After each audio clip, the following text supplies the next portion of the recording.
नाजरीन आदाब, खैर मकदम है आपका। आप देख रहे हैं जी सलाम। मैं हूं इमरान खान और लेकर हाजिर हैं हम वर्ल्ड न्यूज। आइए देखते हैं दुनिया हमारी नजर से, यानी जी सलाम की नजर से। सबसे पहले हेडलाइंस। ट्रंप किम मुलाकात की तैयारियां जोरों पर। शुमाली कोरिया के लीडर किम योंग चोल ने न्यूयॉर्क में माइक पोम्पियो से की मुलाकात। सिंगापुर मुज़ाकरात पर हुई बातचीत। ट्रंप और किम की मुलाकात से पहले रूसी वजीर खारजा सरगेई लावरोव का शुमाली कोरिया दौरा। किम जोंग से की मुलाकात। प्योंगयांग पर पाबंदी हटाने की वकालत की।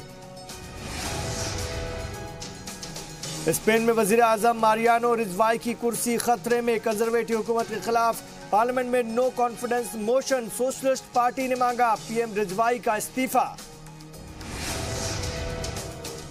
3 ममालिक के दौरे के आखिरी मरहले में पीएम मोदी पहुंचे Singapore. Business and community event में लोगों से किया खिताब। कल सिंगापुर के सदर और वजीर आजम से करेंगे बात।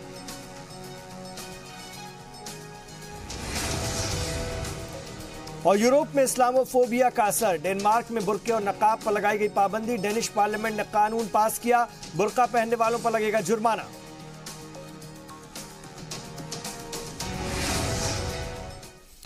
अमेरिकी सदर डोनाल्ड ट्रंप और शुमाली कोरिया के सरबराह किम जोंग उन के बीच होने वाली तारीखी मुलाकात की तैयारियां जोरों पर हैं। और इसी सिलसिले में अमेरिकी वजीर खारजा माइक पोम्पियो ने शुमाली कोरिया के सरबराह किम जोंग के राइट हैंड कहे जाने वाले किम जोंग चोल से मुलाकात की। दोनों रहनुमाओं ने 12 जून को सिंगापुर में होने वाली मुमकिन सरबराह मुलाकात पर तबादला ख्याल किया। पोम्पियो और किम जोंग चोल की मुलाकात न्यूयॉर्क में हुई। माइक पोम्पियो ने अपने ट्विटर अकाउंट पर मुलाकात की तस्वीरें शेयर भी की, जिनमें से एक को खाने की मेज पर बैठे हुए देखा जा सकता है।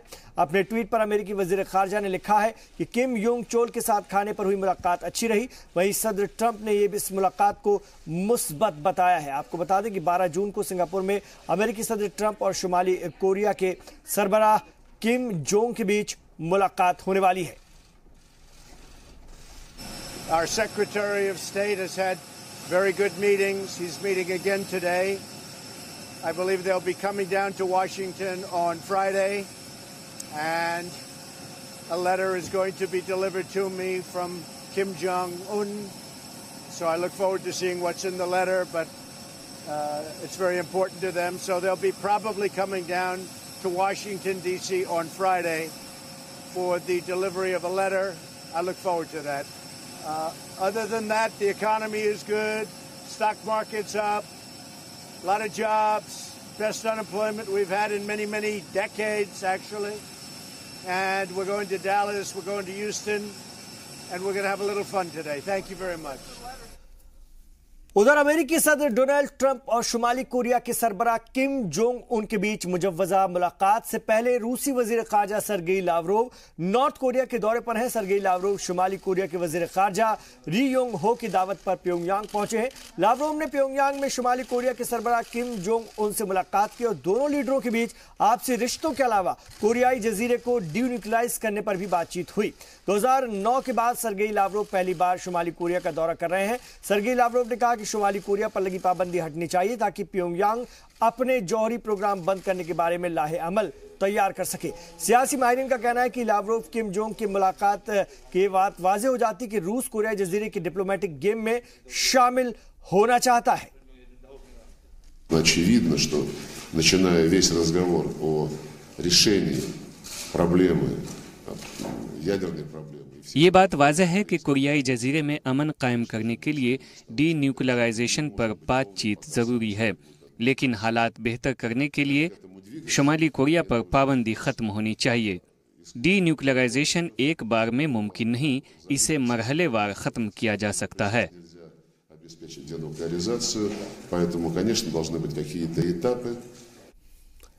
तो रूस भी इस तरफ अपनी कोशिश कर रहा है, पेशरफ्त कर रहा है और कहीं ना कहीं वो इसमें अपने खासों से डिप्लोमेटिक किरदार या इस डिप्लोमेटिक गेम में वो भी शामिल होना चाहता है। ये रूस की भी कोशिश है। तो इस पूरी जो खबर है उस पर हम बात करेंगे। हमारे साथ इस वक्त लखनलाल मेहरोत्रा जी फोन लाइन पर हमारे साथ जुड़ गए हैं, साबिक डिप्लोमेट हैं, उनसे बात करेंगे। खैर मकदम है लखनलाल जी आपका जी सलाम पर। सवाल मेरा पहला यही है कि न्यूयॉर्क में किम योंग चोल ने अमेरिकी वजीर खारजा माइक पोम्पियो से मुलाकात की है और इस मुलाकात को हम पहले कितना अहम माने? क्या यही किम और ट्रंप मुलाकात की दिशा को तय करेगा, जिस सिमत में ये बातें जाएंगी, मुलाकात जाएगी, उसको तय करेगा? हाँ, देखिए ये बहुत अहम मीटिंग है जी, और जो एक के बाद एक इतनी मीटिंगें हुई हैं और उनका दौर चल रहा है, ये उसकी बड़ी इम्पोर्टेंट कड़ी है जी। और मैं ये सोचता हूँ कि ये यहाँ बातें बड़ी खुल के होने वाली हैं। और कल जो उनकी रात मीटिंग हुई है डिनर पे, उसके बाद की खबर तो मुझे तो ये खबर मिली है कि वो जो पोम्पेओ हैं वो थोड़े संतुष्ट हैं उससे जी। लेकिन ये बातें कहाँ तक पहुंचेंगी ये इस वक्त पूरी तरीके से तो नहीं कहा जा सकता, लेकिन एक बात बिल्कुल जाहिर है कि नॉर्थ कोरिया और वो अमेरिका दोनों के दोनों आगे 12 जून की मीटिंग को बहुत अहमियत देते हैं और उनकी हद दर्जे की दोनों की कोशिश ये है कि उसमें कोई खामी नहीं आए। जी, लेकिन ट्रंप ने कहा है कि बातचीत पॉजिटिव रही है। आपको सिंगापुर में होने वाली ट्रंप की मुलाकात से कितनी उम्मीदें हैं? मुझे अभी तक तो उम्मीद बनी हुई है और मैं बिल्कुल ये नहीं सोच रहा हूं कि ये मीटिंग होगी नहीं, लेकिन इसका कोई भी वादा नहीं किया जा सकता क्योंकि ऊंट किस तरफ बैठेगा ये तो अभी और आगे 4-5 दिन के बाद पता लगेगा। ये जो बातचीत का दौर चल रहा है, आप जरा इस पे गौर करें, ये सिर्फ वॉशिंगटन में और नॉर्थ कोरिया में नहीं है अकेला। लावरोव जो रूस के फॉरेन मिनिस्टर हैं वो किम से मिलने जा रहे हैं और जापान के जो प्रधानमंत्री हैं आबे साहब जी, वो वॉशिंगटन में मिलने आ रहे हैं ट्रंप से जी। और मून जो प्रधानमंत्री हैं वहां के साउथ कोरिया के, वो अभी ट्रंप से मिलके गए हैं। तो ये सब चीजें जो जितने दौर हैं ये सब नॉर्थ कोरिया को लेके चल रहे हैं और वो भी सिर्फ एक मुद्दे पे कि 12 तारीख को जून को क्या होने वाला है और कौन क्या करेगा। जी, लेकिन तो मैं ये जी, लेकिन इस बीच में इस बातचीत में अब ऐसा लग रहा है रूस भी कूद गया है। रूस के वजीर खारजा सर्गेई लावरोव खास किम जोंग से मिले, इसके क्या मायने निकाले जाएं? रूस भी क्या इस डिप्लोमेटिक गेम में शामिल होना चाहता है? और फिर जब रूस कूदेगा तो फिर अमेरिका का क्या किरदार आएगा? क्योंकि हम तमाम लोग जानते हैं कि जहां रूस होता है वहां अमेरिका हिचकिचाता है या फिर दोनों में ही आपसी खींचतान शुरू हो जाती है। नहीं, लावरोव को तो किम ने बुलाया है। जी, किम जोंग उन जो प्रेसिडेंट हैं वो उनके निमंत्रण पे वहां गए हैं जी।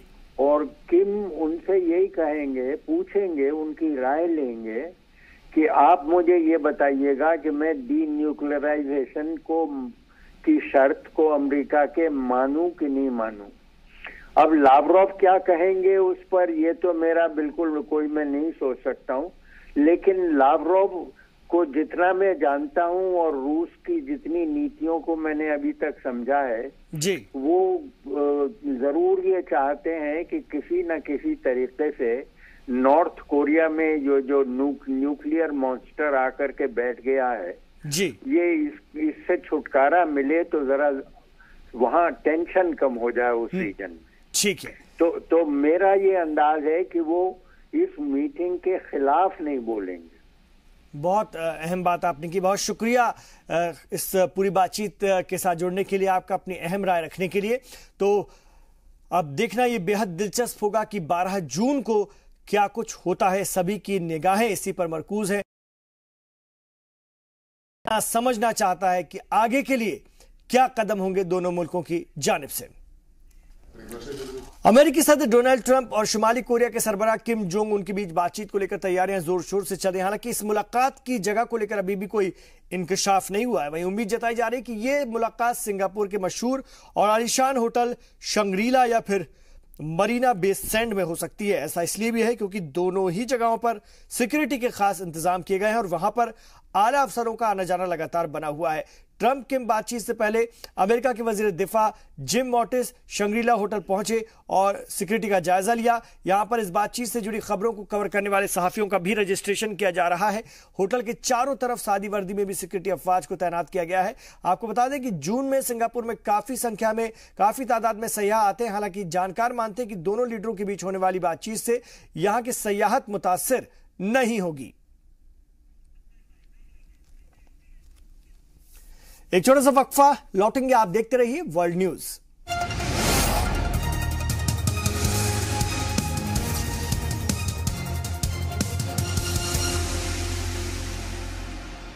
ब्रेक के बाद आपका खैर मकदम है और आप देख रहे हैं इस वक्त हमारा खास बुलेटिन वर्ल्ड न्यूज। ट्रंप हुकूमत ने ईरान के 3 ग्रुप्स और 6 अफराद पर नई पाबंदी आयद कर दी है, जिनके मुताल्लिक इंतजामिया का कहना है कि उन्होंने तेहरान की तरफ से इंसानी हुकूक की संगीन खिलाफ वर्जियों का इर्तिकाब किया है। अमेरिकी वजारत खजाना ने जिन 3 ग्रुप्स पर पाबंदियां लगाई हैं उनमें ईरान के हुकूमत नवाज बाइख्तियार ग्रुप अंसार हिजबुल्लाह, तेहरान के अवीन जेल और हुकूमत की सरपरस्ती में कायम मोबाइल फोन ऐप बनाने वाली कंपनी हानेस्ता प्रोग्रामिंग ग्रुप शामिल है। पाबंदियों की जद में आने वाले ओहदेदारों में साइबर रिसर्च कमेटी के secretary general Abdul Samad, supreme फिजाई काउंसिल के chairman Abdul Hasan Firozabadi, radio television corporation के चेयरमैन अबद अली अस्करी शामिल हैं। इन पर पुरअमन मुजाहिरीन की ताकत को कुचलने में मदद फराहम करने और इंसानी हुकूक की खिलाफ वर्जियों का इल्जाम है। और सोशल मीडिया पर संयुक्त अरब अमीरात हुकूमत पर तनकीद करने के इल्जाम में सामाजिक कारकुन अहमद मंसूर को 10 साल जेल की सजा सुनाई गई है। आज अबू ज़हबी की एक अदालत ने मंसूर पर 272,000 अमेरिकी डॉलर का जुर्माना भी लगाया है। उन्हें मुत्तहिदा अरब अमारात के रियासती वकार और उसकी अलामत का मजाक उड़ाने पर यह सजा सुनाई गई है। अदालत ने रिहाई के बाद भी अहमद मंसूर की 3 साल तक निगरानी का हुक्म दिया है। मार्च 2017 में मंसूर की गिरफ्तारी की बैनुल-अक़वामी सतह पर मजम्मत की गई थी। इंसानी हुकूक के लिए उनकी खिदमात के इतराफ में उन्हें कई एजाजात भी दिए जा चुके हैं। वाज़ेह है कि 2011 में अरब ममालिक में बदलाव की मांग को लेकर अरब स्प्रिंग नाम से हुई तहरीक में भी मंसूर ने अहम रोल अदा किया था।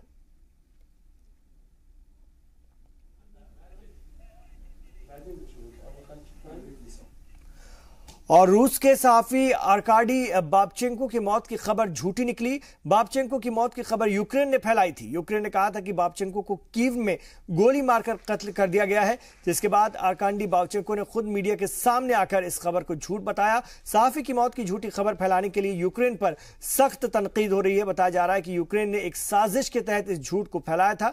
आपको बता दें कि एक दिन पहले यह खबर आई थी कि 41 साल के सहाफी बाबचेंको को यूक्रेन की राजधानी कीव में गोली मारकर कत्ल कर दिया गया था। यूक्रेन के मुताबिक बाबचेंको क्रेमलिन और रूस सरकार पर अक्सर तनकीद करते रहे, जिसके बाद उनका कत्ल कर दिया गया। वहीं यूक्रेन का कहना है कि उन्होंने रूस के एजेंटों का भांडा फोड़ने के लिए सहाफी का कत्ल की झूठी खबर फैलाई थी। रूस ने कहा कि सिर्फ उन्हें बदनाम करने के लिए यूक्रेन ने साजिश रची है। डेनमार्क में बुर्के और नकाब पर पाबंदी आयद करने का ऐलान कर दिया गया है। डेनमार्क की पार्लियामेंट ने इससे मुताल्लिक कानून को आज मंजूरी दे दी, जिस पर 1 अगस्त से अमल दरामद शुरू हो जाएगा। इस कानून के मुताबिक अवामी मकामात पर मुसलमानों के पर्दे जैसा कि बुर्का ओढ़ने और चेहरे को नकाब से मुकम्मल ढकने की इजाजत नहीं होगी। इस कानून की खिलाफ वर्जी करने वालों को जुर्माना भी देना होगा। 2011 में फ्रांस बुर्के और मुकम्मल नकाब पर पाबंदी आयद करने वाला पहला यूरोपीय मुल्क था। इसके बाद बेल्जियम, ऑस्ट्रिया और अब डेनमार्क ने बुर्के पर पाबंदी लगा दी है। तो डेनमार्क में भी बुर्के पर पूरी तरह पाबंदी आयद कर दी गई है और अब पब्लिक प्लेस में नकाब या बुर्का पहनकर जाने वालों पर जुर्माना आयद किया जाएगा। इससे पहले फ्रांस, ऑस्ट्रिया और कई यूरोपीय मुल्क ये कदम उठा चुके हैं और अब डेनमार्क ने भी ये कदम उठाया है।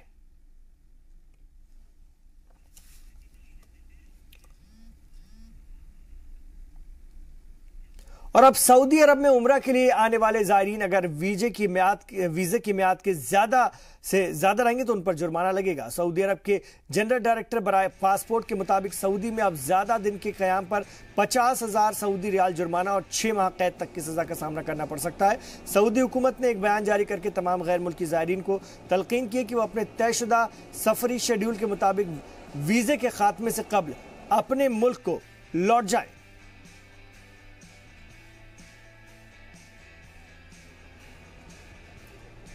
और एक छोटा सा वक्फा हम यहां पर ले रहे हैं, लौटेंगे। आप देखते रहिए वर्ल्ड न्यूज।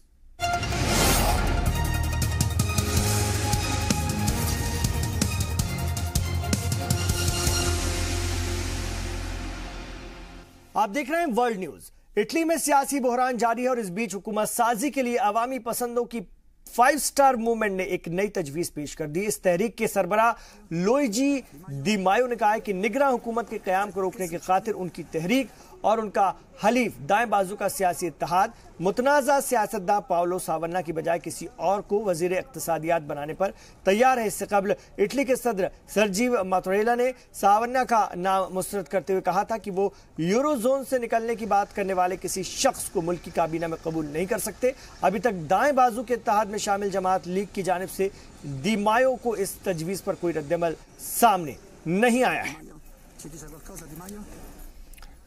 उधर स्पेन में भी सियासी बहरान गहरा गया है। यहां पर मारियानो रिजवाई हुकूमत के खिलाफ पार्लियामेंट में नो कॉन्फिडेंस मोशन पेश किया गया है, जिस पर बहस चल रही है। कंजर्वेटिव पार्टी के सरबराह रिजवाई अपनी सरकार बचाने के लिए छोटी पार्टियों से हिमायत मांग रहे हैं। वहीं स्पेन की सोशलिस्ट पार्टी ने वजीर आजम मारियानो रिजवाई से इस्तीफा मांगा है। सोशलिस्ट पार्टी का कहना है कि बदनवानी के इल्जाम में कोर्ट से कसूरवार ठहराए जाने के बाद रिजवाई हुकूमत को इख्तिदार में बने रहने का कोई हक नहीं है। सोशलिस्ट पार्टी के लीडर पेड्रो सांचेज ने वादा किया है कि अगर उनकी हुकूमत बनती है तो खास तौर से वो अलग से उनके लिए बजट देंगे। वहीं कैटलोनिया के मसले के हल के लिए हुर्रियत पसंद लीडरों से भी बातचीत शुरू करेंगे। और रोमानिया की आला तरीन अदालत ने मुल्की सदर को इंसदाद बदनवानी की निगरान स्टेट प्रोसिक्यूटर लावोरा कुवैसी की बरतरफी का हुकूमती फैसला तस्लीम करने का हुक्म दिया है। अदालत के मुताबिक सदर क्लाउस योहान्स को फौरी तौर पर इस बारे में एक मुताल्लिका दस्तावेज पर दस्तखत कर देना चाहिए। मुल्की महकमे इंसाफ लावोरा कुवैसी की बरतरफी चाहता, लेकिन रियासती सदर इसके मुखालिफ है। महकमे इंसाफ के मुताबिक कुवैसी ने अपनी तनकीद से अदालती शुबे में इस्लाहात के अमल को नुकसान पहुंचता है और नाकदीन के मुताबिक इस खातून स्टेट प्रोसिक्यूटर को मुल्क से बदनवानी के खात्मे की कोशिशों की वजह से उनके ओहदे से हटाया जा रहा है। इधर निकारागुआ में हुकूमत मुखालिफ एहतजाज जारी है। एक बार फिर एहतजाज ने तशद्दुद की शक्ल अख्तियार कर ली। राजधानी मननगुआ में हजारों लोगों ने सदर डेनियल ऑर्टेगा के खिलाफ एहतजाज किया। इस दौरान पुलिस के साथ उनकी झड़पें भी हुई, जिसमें कि 3 लोग मारे गए जबकि मुतअद्दिद जख्मी हो गए, जिनके बाद गुस्साए तलबा ने सरकारी दफ्तरों और गाड़ियों को आग लगा दी। निकारागुआ के दूसरे शहरों में भी एहतजाज की खबरें मिली है। दरअसल निकारागुआ को लोग सदर डेनियल ऑर्टेगा के माशी इस्लाहात के खिलाफ हैं और ऑर्टेगा ने सोशल रिफॉर्म के बहाने टैक्स बढ़ा दिया है और पेंशन स्कीम को कम कर दिया। हालांकि पुरतशद्दुद एहतजाज के बाद उन्होंने अपना फैसला वापस ले लिया, लेकिन एहतजाज का सिलसिला जारी।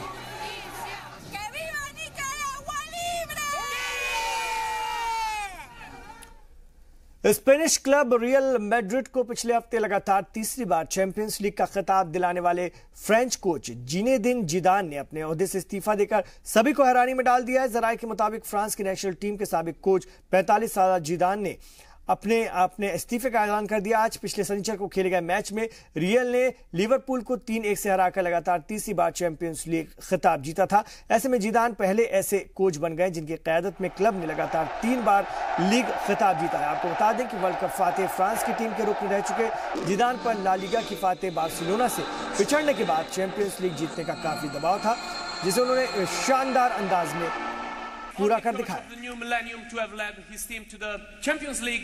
Titles in 2 consecutive years. Both times were extra special, beating Atletico Madrid in a derby and his old team Juventus last May. Congratulations, Zinedine Zidane.